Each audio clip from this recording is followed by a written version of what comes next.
Hello, everyone. Thanks a lot for joining today our panel session.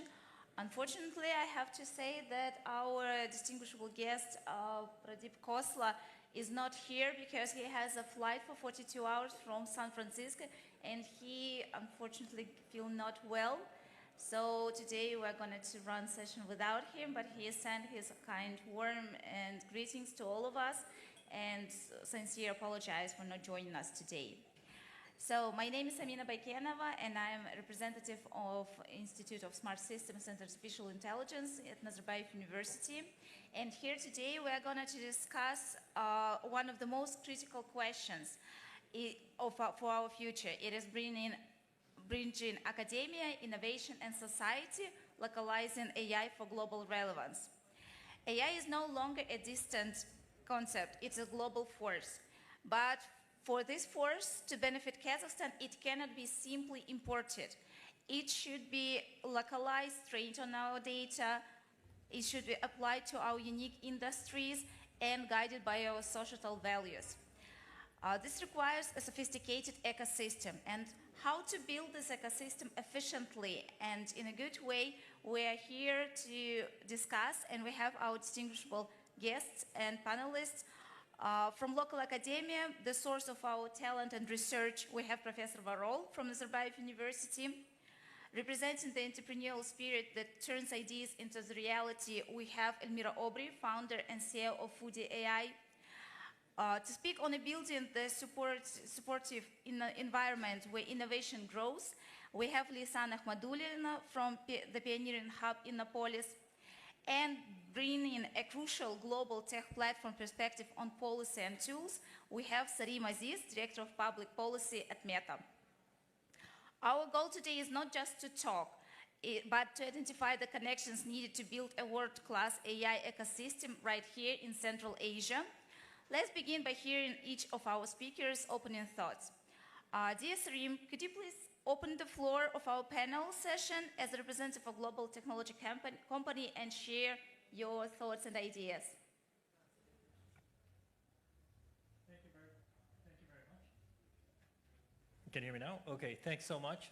Pleasure to be here in Astana, amazing city. Reminds me a little bit of home, where I'm from, in Canada, because we have cold winters like this. And I didn't bring my jacket today. So pleased to be here. I wanted to actually discuss, I think the slides are a little bit, you guys can see it? Okay, great. Just how do countries like Kazakhstan build next generation AI? I think there's lots of great things going on in the country, and we're excited to be here as Meta to partner with the researchers, the developers, startups, as well as the government on how do we work together to build that. So I think it's important to understand what's going on, because I think some people might think, well, AI has been around for a while, this is nothing new. I mean, most computer scientists in the room know about Moore's law, which states that, the number of transistors on integrated circuits double every 2 years. So you can clearly see that I don't even think Gordon Moore himself could have predicted that it would be, changing at this pace. We have definitely broken Moore's law since 2010, and where I think the rate of computation, the y-axis is the floating point, in terms of how the power of compute has gone up significantly. It's happening faster. Now, this is all good news. It means that compute, which is going to be more accessible, is going to become affordable and more cheaper for everybody, for developers, for researchers. So this is, the demand is growing on AI, but and this power and the capacity is also increasing, and this is hopefully good news for Kazakhstan and for developers. What does this mean for companies like Meta? Well, Meta is not new to AI. We've been an AI company since our birth. We have over 1,000 AI libraries that we've open sourced over the last decade, with Llama being the most famous open source project. The fundamental AI research lab was set up over a decade ago, which has done some of the state-of-the-art research to help many researchers around the world, and we believe in open research and sharing that openly. Some of our data sets are published there. Some of the work that our teams are currently doing are there, and that's where we get our inspiration as we build products for the world, including Kazakhstan. We are founding members of the AI Alliance, and if people don't know what AI Alliance is, AI Alliance was co-founded with Meta and IBM and 50 other tech members who decided that AI is too important of a technology that should not be controlled by a few companies in the US. It needs to be moved advanced and progressed with collaboration from researchers around the world, from civil society, from think tanks, from universities. And so we don't have any members, I believe, from Kazakhstan, so we encourage universities and here and academics and private sector as well to join. But basically, AI Alliance is about what are the tools, what are the data sets, how do we build the skills, how do we build the ethics around AI, and how do we do it in a collaborative way, in an open way, working with the rest of the world. And then lastly, just I think people, as you know, I'm sure people have heard of Khosla, which I'll show later, but you know, Llama itself has been downloaded over, I think, 1.2 billion times. It has over 300,000 derivative models that have been built, one of them in Kazakh language, which is very exciting. So I think just to show the investment in AI through the years, we have been increasing our AI infrastructure. This year alone, we'll be investing over $75 billion in AI infrastructure alone, and majority of this is obviously going to be used to help the businesses and to help users of our Meta AI assistant, which is going to come to this region soon. But just to show you the rate of growth, in this year we've reached over 30,000 clusters that are used to train some of our models and to make the technology available for the rest of the world. And then, you know, things are exciting. I think we sometimes think about models they're increasingly getting multimodal, not just images. We have audio now. Like, you know, for Meta, it's all about expression. How, you know, from the emojis to other kinds of you know, images. So I think you'll see that AI is going to play a very important role in how we connect with each other and in how we express ourselves with each other. So it's important to know that.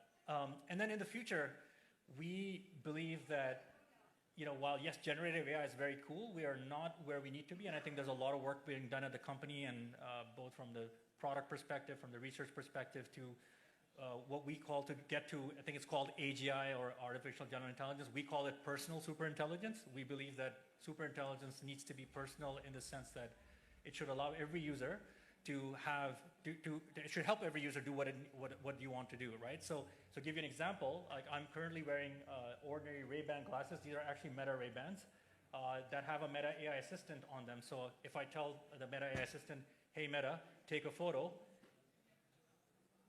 you should actually see, so it just took a photo, right? So like the idea will be that these will be helping the user achieve what they want to do. So we just launched another device recently, a couple of weeks ago, that has a neural wristband.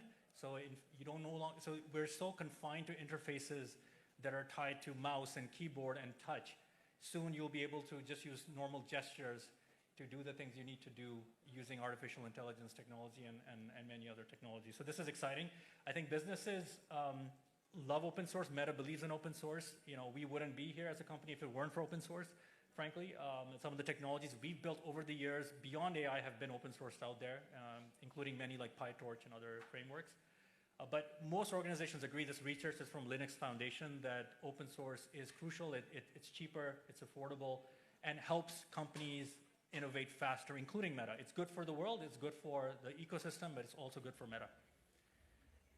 And just so I want to end with this example, Kazakhstan, and I think Professor Varol sitting right here, who's led this project, very excited to know that the first open source model in Kazakh was built on Llama right here in Kazakhstan, and we're excited, and we're partnering currently with the government to drive public sector adoption on this model, and you'll see that, I think, later after the session. And we're excited to, you know, bring this to the world and encourage more people to use open source to build on top of this Llama to create whatever domain you're in. So that's the future. I think you're just going to see in every domain. You could be in semiconductors, you could be in medicine, you could be in manufacturing, automotive. We're going to see more and more domain-specific models being trained for that purpose, and open source allows for that. All right, and so I think just lastly to say, Meta can't do this alone. AI Alliance is one of the organizations I mentioned. There are other associations that you can all join, including, depends on what you care about. So if you care about open innovation, join the AI Alliance. if you care about, safety benchmarks, which is also important, responsible innovation, if you want to make sure that, the Meta and other companies, how do they ensure safety standards? How do you train these models in an ethical way? So ML Commons, they built all the safety benchmarks on, which you can also contribute to. I think we need representation from countries and from researchers in Kazakhstan on safety standards. So ML Commons is another, association you can join. Then there's Partnership on AI, which is great for the technical standards of transparency and like how do you ensure that these technologies work together, right?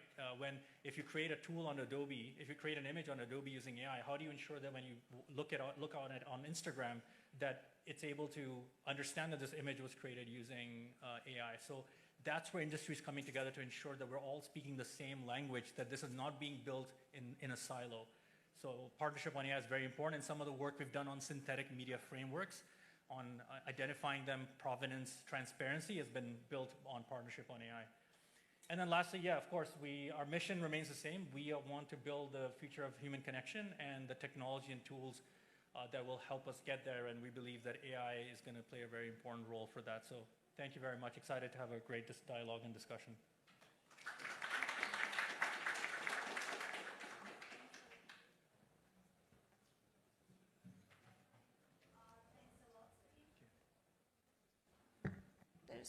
Okay.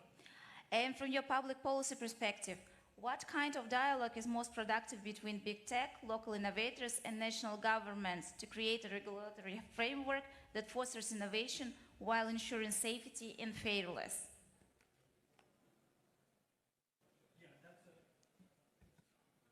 Okay, can you hear me now?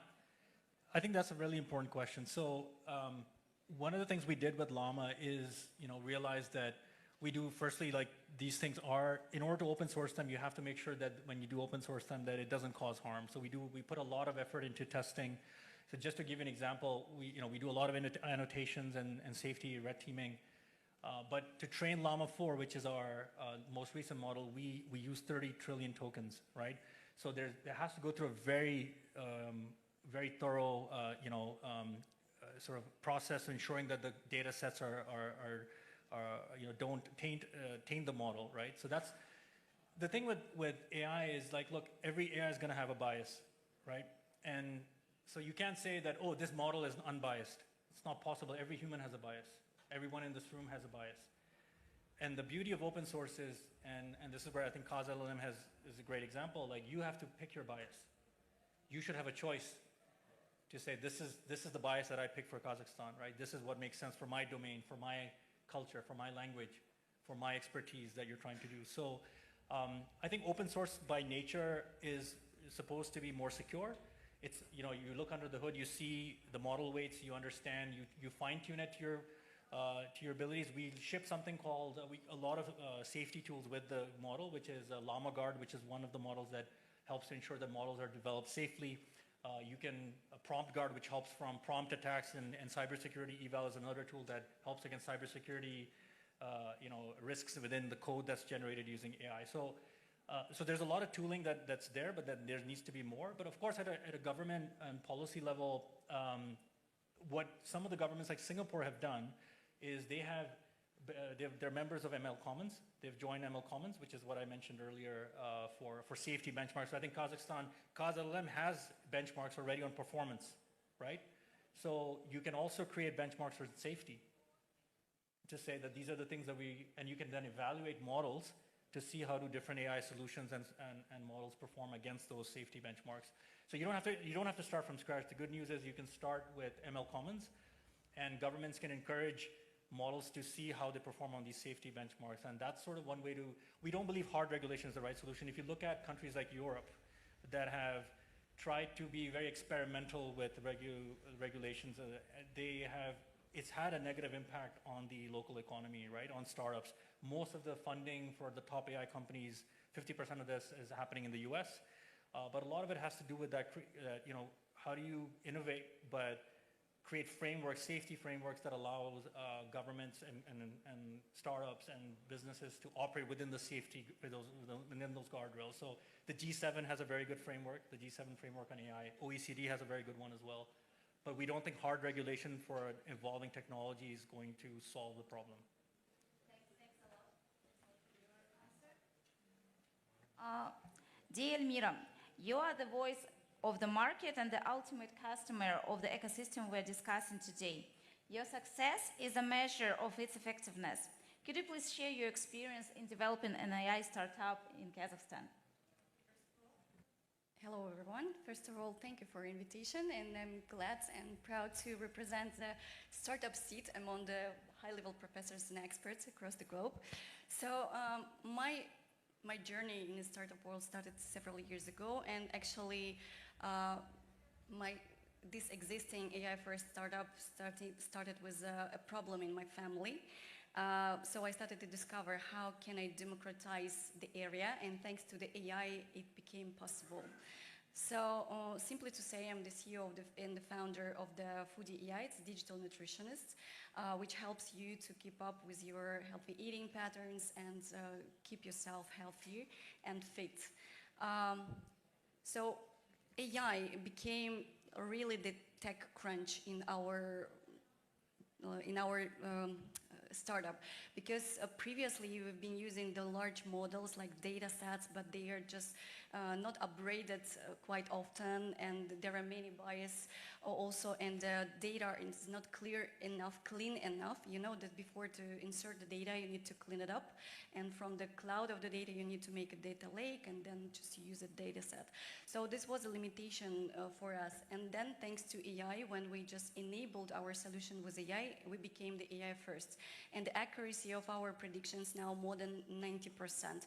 Before, with the data sets, it was something around 60–65% accuracy, which means it was good, but not good enough to satisfy our customers. And of course, it's there are many other technologies which just working together with AI. And in our case, this is a food recognition, computer vision backed technology. I would talk about the startup perspective, and I made a little an overview how the startup world changing thanks to AI. I called it the winners takes it all, because now who is not using the AI, unfortunately they need to keep up to just go faster and be competitive in the AI world. So what are the main changes happening? A lot of the startups appearing now, they are AI first, AI wrappers. So they wrap in the technology, the idea with the AI framework, and then it gives them the opportunity to deliver faster. And they are winning in a way to go to market faster, which means they are winning in a time to market. So they are faster, so they can gain more data, more customers. So they, in final stage, they became more successful, even they are not experienced without the PhD and so on. They just 18 years old, school guys or girls, they're doing the worldwide competitive AI solutions as a startups. So more and more startups will be applying the AI as a tool. So unfortunately, the engineers, software engineers and developers, they might lose their jobs. Just recent statistics, for the first half of the 2025, more than 97,000 developers, they've been fired from the big tech companies across the globe, which means it's more than 500 jobs lost every day. This is our reality, and it's just the beginning. The second trend is a single founder enterprise. Before, when we've been working in a venture ecosystem, we've been thinking that the startup team has to have 2, 3, 4 people in the team to be more sustainable. For now, we are not having this kind of requirements, because one single person can build an enterprise which will be competitive in a global scale, and this is pretty normal situation right now. Another one is it was said before, it's domain-specific models. In comparison of super large models, it would be more vertical-related domains in the health tech and education, in other sectors, which is good, which means we are evolving, and it would be more specified expertise in every sector. What else happening? It would be the product in use instead of the like a product market fit or the proof of concept, which means like very early models would be already on the market in a place used by the customers, and then only they will be like, so they're skipping the phase of prototyping and the customer development. They directly go into the market, and that's how they are having a niche already in the sales. Just recent, maybe you have heard about the case of the Hicksfeld AI, who raised like their evaluation been fixed like more than $1 billion, so they are literally the unicorn. This happened thanks to this trend. And of course, prompt engineering is a very important trend. So each of us can become an engineer by just learning how to prompt, how to insert correct the data to the machine, and then it will reflect you back. And the last but not the least, the unit economy would be replaced by the tokenomics. Token, you know, it's one unit in a like computation power. So it would be the one unit, which is like, we all talking about the AI, so AI using also the power, and the one unit of the power is the token. So this would be the trends. I had other things, but I guess I will stop here and we can discuss later on other trends.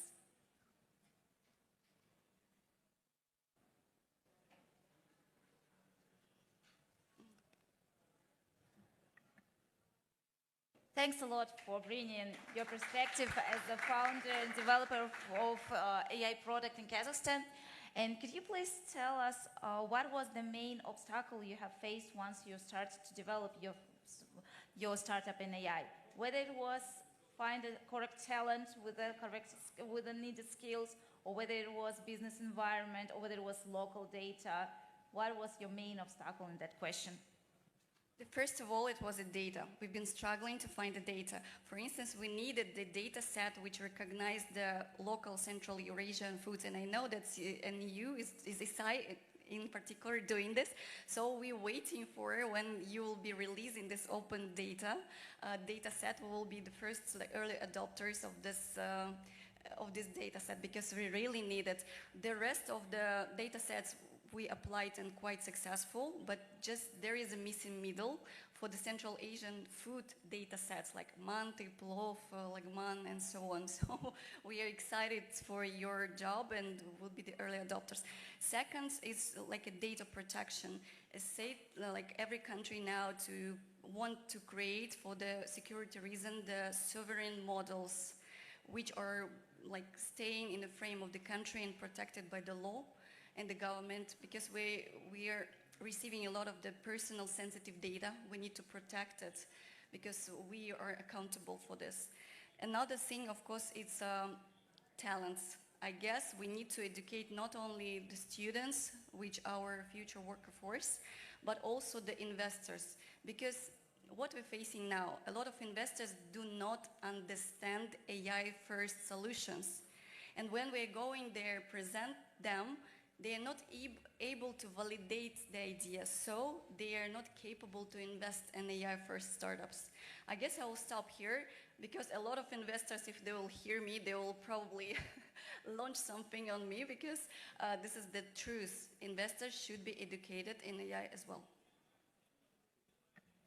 Thanks a lot. That's exactly why we're here, to discuss such a tricky topics and tricky questions, which will not everybody like, but we have to discuss it and tell. Dear Professor Varol, you are here as a person who are nurturing and educating people and our students at Nazarbayev University, but also as a leader of one of the biggest institutes in artificial intelligence in Kazakhstan, ISSAI. Could you please share your objectives and your thoughts about how we have to build this ecosystem more efficiently? And I am a very fortunate person to work with the smartest people in Kazakhstan, and also to learn from them, because as much as I teach them, I learn from them much more. Yes, we have heard the global big tech and the local AI startup, and now I will provide my perspective as the academia. Can we have my slides? I am from Nazarbayev University, and Nazarbayev University is a world-class research university in Central Asia. And in that university, we have our AI institute, ISSAI, and we are engaged in generative AI research. But if we look at universities, universities are very interesting things.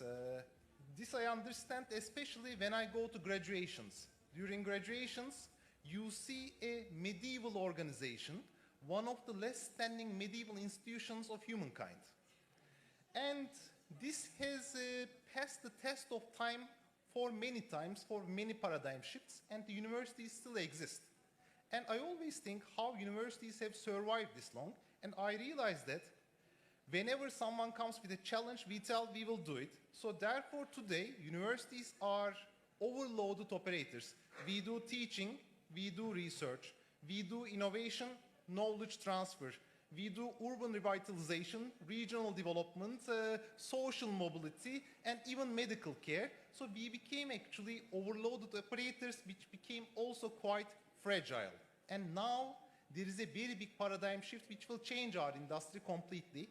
The cornerstone of our profession is research and teaching, and soon AI most likely will do these things better than us. So we need to find new missions such that we can adapt and survive. And I will give you the perspective that localizing AI in rapidly developing countries such as Kazakhstan is one of the new missions which we can undertake. So this is just Oxford University, and this is the graduation procession. And one could have told that this is Middle Ages, isn't it? So before I delve further on what we should do, I want to remind you about the new great game. So in 21st century, the countries which will be deploying artificial intelligence globally will be the winners. And right now we have multiple levels of races. One of the races is the Transformers race. United States and China are leading this, and they are creating open source and closed source models that are becoming smarter and smarter. Every year they are becoming 10 times smarter. For instance, the LLM which we have developed with 70 billion parameters, now we can make a smarter model with only 4 billion parameters because the technology has developed. The second level of this race is the compute race. Who will develop the best hardware to run these models, to train these models, and to deploy them on different domains. And at the end, the third level of this game is the energy game, because AI is power hungry. Data centers consumes huge amount of power for compute and also cooling that compute. And countries are right now creating solar power plants, nuclear power plants, molten salt thorium reactors for the energy problem. Kazakhstan, as an emerging middle power, is playing this game as well. We are building the national AI stack with different models. Kazakhstan is investing in data centers and latest GPUs and establishing supercomputers. And it is also reconfiguring its power grid and starting the construction of nuclear power plants to increase the power output under the leadership of our president. So then why do we need to localize this AI? Why is our part in this race is localization? When we are right now looking to the AI, we are realizing that there are closed source models and open source models, and actually the performance of closed source and open source are very close to each other.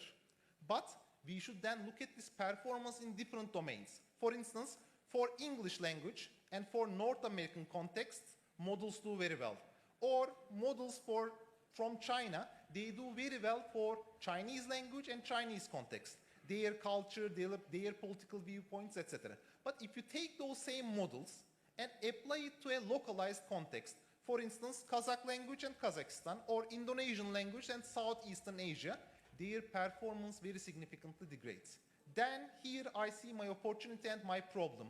How can I create localized AI by fine-tuning and fine-tailoring the open source models which will have performance in that specific localized domain as high as the global setting? So basically, I want to build a model that understands the Kazakh language, Kazakh culture, but also performs very well in English and Russian. And since this is a zero-sum game, I am telling, okay, My model will not perform that well in Korean or Sanskrit, but I can do with that. In Kazakhstan, we fundamentally need English, Russian, and Kazakh languages. Now, one question might come. Why you? Why not a big tech company? And when we are looking to the very big countries and countries such as Kazakhstan, middle powers, middle-sized countries, we are realizing that there are now the emerging unicorns and great startups, but not yet dedicated tech companies. For instance, OpenAI is a huge company. XAI, Grok, it's a huge company. Alibaba produces Qwen, and it's a huge company. Microsoft has $35 billion of R&D spending per year. Tencent, Meta, DeepSeek, they are all the same. Huge amount of R&D spending capacity. In Kazakhstan, we do not have these companies yet. I am certain that in the next 5 to 10 years we will have them, but universities are emerging as the only place where you have the concentration of the intellectual talent and some resources to create these generative AI models. For instance, when I make a call for a summer research, thousands of smartest students of Kazakhstan apply to our institute, and we don't know whom to choose because they are also good. Because in Kazakhstan, when people conduct AI research, they want to come to our institute, and that just creates a singularity of intellectual talent. And we are utilizing that talent, and I see some of our data scientists in the audience, to create these models. This is one of the AI superpowers of Kazakhstan, the youth. And what have we done? I always tell my students, fortune favors both the bold and prepared. And in 2019, we started preparing. We created our institute. We made models. We learned how to use AI supercomputers. We trained the workforce. And we have created the largest set of open source data sets, models, and recipes in Kazakhstan. Indeed, for food AI, we have Central Asian food data set, Central Asian food scenes data set, and very recently we have released the food weight benchmark. So basically, we have data sets as comparable as Singapore, a country which is renowned as the leader in food AI. And when we had the call for the KazLLM, we were ready because we had all of this expertise, and it was a challenging project, but standing on the shoulders of giants such as Jan LeCun and Meta, and utilizing open source models such as Llama, we have created KazLLM and obtained further know-how. How to train models on AI supercomputers with multiple nodes, how to do very large-scale data sets, how to do web scraping, and all of this has led to the Cambrian explosion of generative AI for our institute. We have created language audio vision models, Oylan. We have created image-to-image generators, Beynele, Mengisöz, and many others. And one more thing which we have realized is that creating models is creating the engine. If you want to make a car, you need to make products and services. This is why we are releasing all of our new models as products and services for the benefit of Kazakhstani people as well. Thank you very much.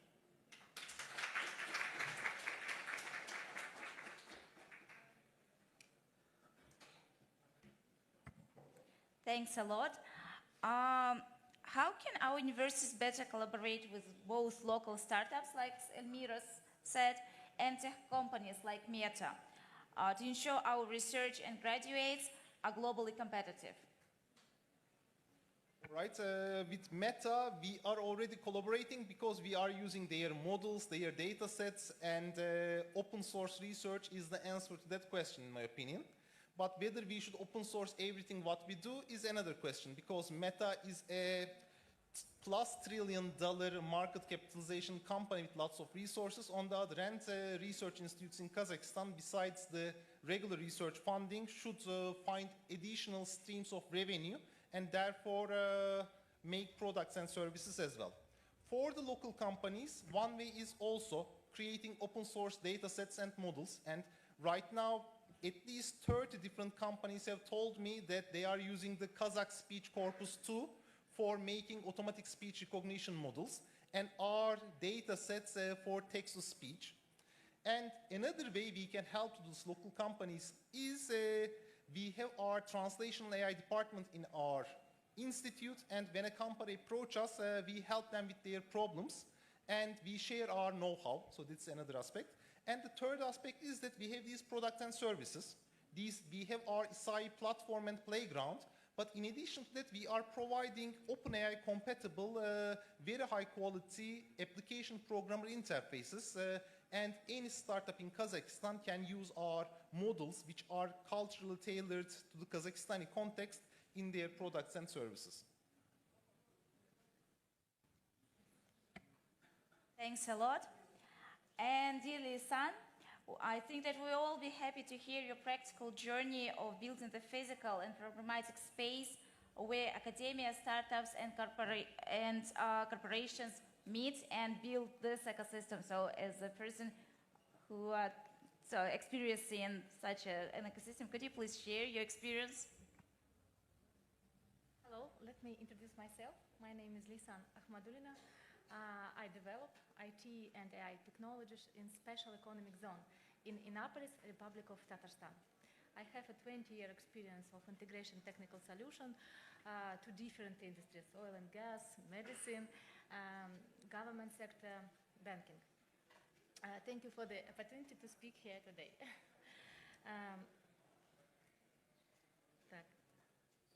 Just 1 second, please.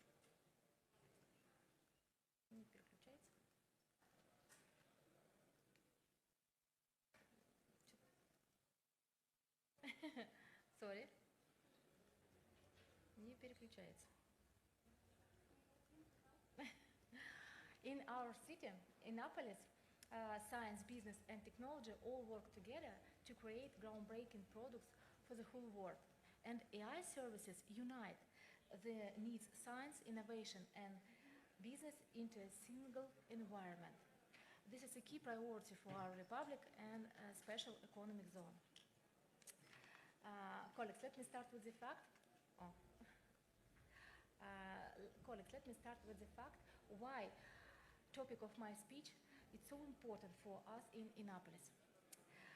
We all remember, in our experience, we understand it's very difficult to connect academic AI research with the specific business needs. We all remember the challenges of implementation IT system in the two phases. Patchy automation, employer resistance, and a general distrust of new technologies. Today, with the arrival of AI, we see the same management mistakes, but they are much more serious. We see isolated AI solutions instead of a unified strategy, fear of the AI black box, and attempts to automate the chaos. The key lesson we've learned is this: the problem is not the itself, but our approach. Only by combining the efforts of business, science, and developers, we can build effective AI solutions that become a driver of growth for everyone. So we understand the root of the problem, but how do we build that bridge between the chaos of separate AI solutions and effective AI? This answer lies in unified digital platforms. These platforms act as a central hub. They bring together algorithms, data, ready-to-use, unorganized data, ready-to-use algorithms, and visual process builders into a single unified environment. What kind of platform do we use in Innopolis to manage AI projects? We use our own platform, Conveyor, which was developed at the University in Innopolis. Conveyor breaks down complex tasks into independent microservices, where each processing step is a scalable, self-contained unit. This allowed us to reduce development cost by using a ready-made library of these units and letting data analysts, not just developers, build the processing pipelines.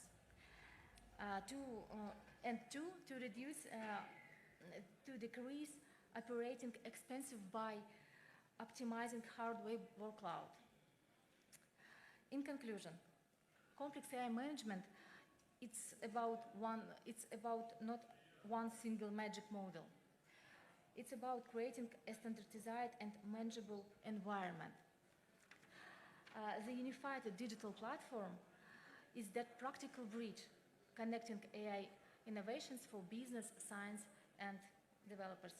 Thank you for your attention.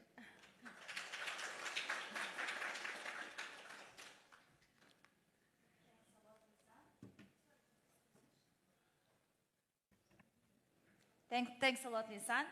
And now I have a question for the entire panelists. While we don't have a government official on the stage, the policy provides the rules of the road for all of us, how to run it and do. Could you please in one sentence say what is the single most impactful policy change or government initiative that you believe would accelerate Kazakhstan's AI ecosystem?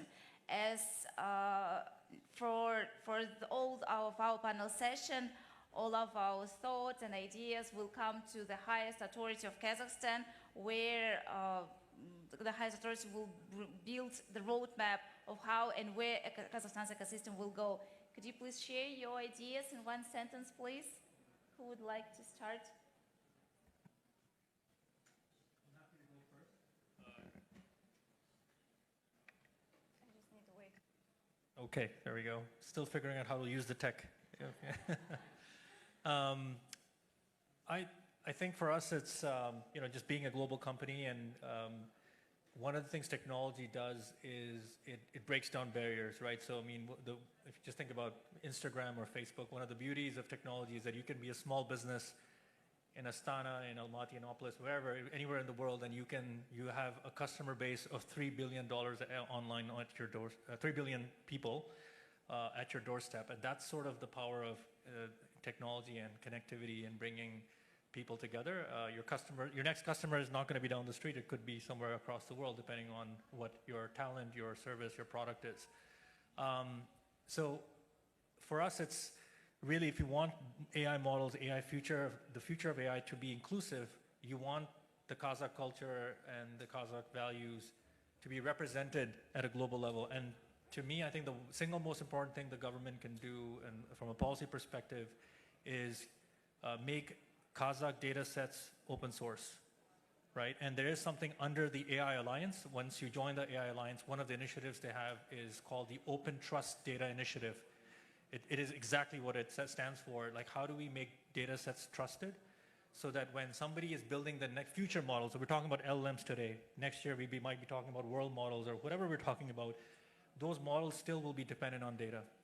And so where is the trusted data source in Kazakhstan where future models that are being built of personal superintelligence or whatever, or open source, or Llama, or Gemma, or OpenAI, like what is the data set that they should be using to train their models on Kazakhstan? And that doesn't exist. And if hopefully there's research funding available to fund our great researchers in the room, then that's where we should focus our energy on, to make these data sets available so that the training can happen elsewhere. It may not happen in Kazakhstan. The next model, the best model in Kazakhstan, may not be built in Kazakhstan, and that's okay, right? But at least the data sets to get there should be available and more widely.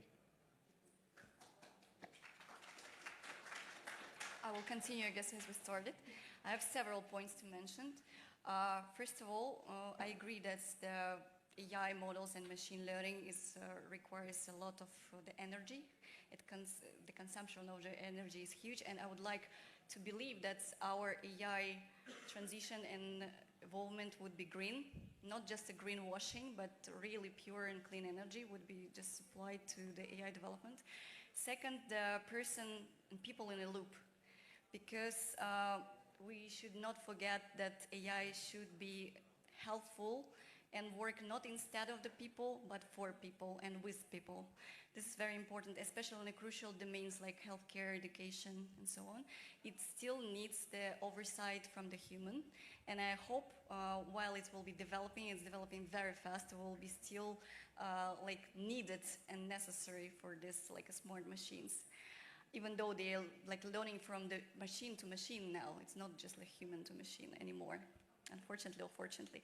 And the third thing, I guess it should be the topic about ethics, because we all understand that after this big hype of AI, we should seriously sit and consider what would be the next step in terms of the ethics. Because AI distribution unfortunately creates the inequality, even more dividing the nations, people, and regions, even among our country. Like countryside, children, people don't have the same access as like a central capital city, right? So unfortunately, the prediction says that inequality will be even strongly faced by the generations of our kids and further. So I hope the ethics and humanity would be the still ruling values. All right. I also have some points on this. Data is the new oil and compute is the refinery. So without compute, you cannot do much with the data.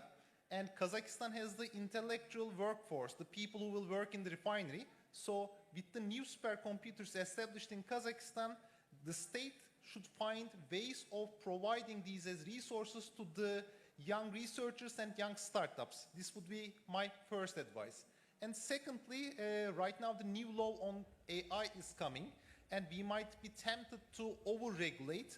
We should not over-regulate AI, but make certain that it is used for the benefit of the society. So therefore, another thing which is important as a policy side is to finding the right balance between regulation and deregulation of this industry.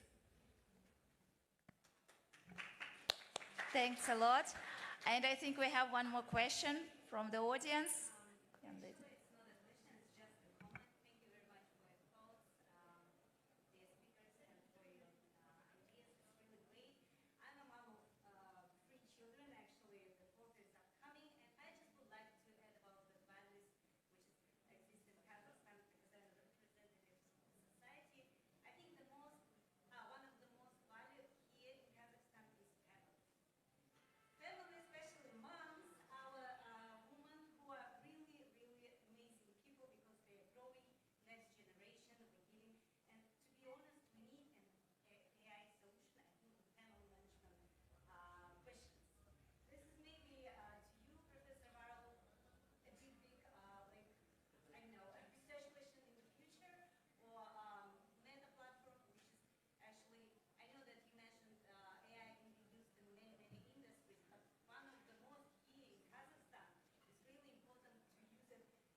Absolutely, we would be very happy to help. We were in our institute making our newest video about Oylan 2.5, our latest model, some Kazakhstan equivalent of ChatGPT. And I asked my colleagues, how do you use our ChatGPT? And Aliya over there told that I ask Kazakh recipes. And it just tells me them very nicely. And now I will send you the YouTube video. It is starting with that. Her children calling her and asking for a recipe. She is asking Oylan, and Oylan just kind of like describes it and she cooks that. So of course, this is one of the examples. But now we have created this language audio vision model. Our project for next year is domain-specific fine-tunes of this. And we have determined 3 important areas. One of them is geospatial, satellite imaging. Second one is medical, because we just need to create medical solutions for Kazakhstan. And third one is education, because when we have looked to the usage logs of our systems, it is some business people, but mostly little school children asking for the solutions of their mathematics homework from our oilan. So therefore, we should speak, we should understand your needs and then work towards them as well. But we already see those type of demands from the feedback we receive.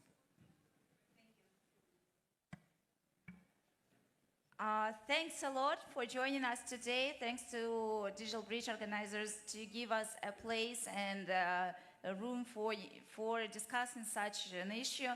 Our main goal was today to, in this race of AI era where we are now and every country are focusing on developing AI tools, our main goal and idea of this session was to show how it is important not only look into the AI from one perspective, but it is a kind of the 360 persons. You have to look through the whole everything.